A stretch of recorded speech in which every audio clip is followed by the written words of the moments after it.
iwas ka sa foul. Huwag kang makampante, ingat sa galaw. Huwag puro atake, aralin dumipensa. Minsan din depende yan kung paano ka pumwersa. Minsan kailangan pabay ng pasensya.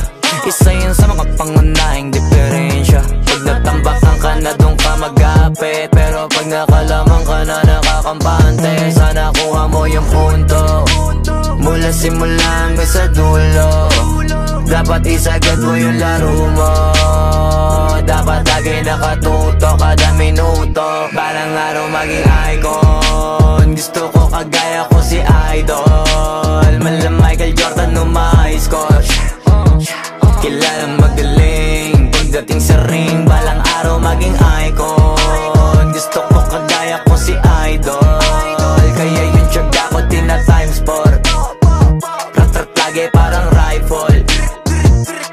Kasama na sa laro, natural lang madapa, natural lang matalisod, natural mabutata.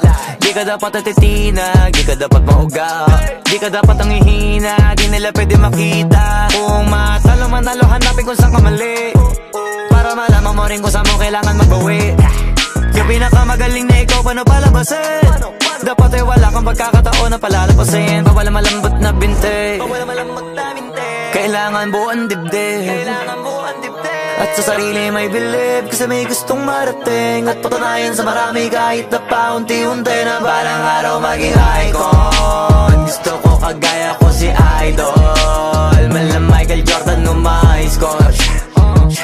Kilalang magaling pagdating sa ring. Balang araw maging icon. Gusto ko kagaya ko si Idol. Kaya yung tiyaga ko tina times 4. Rat-rat lagi parang rifle, para tubarin yung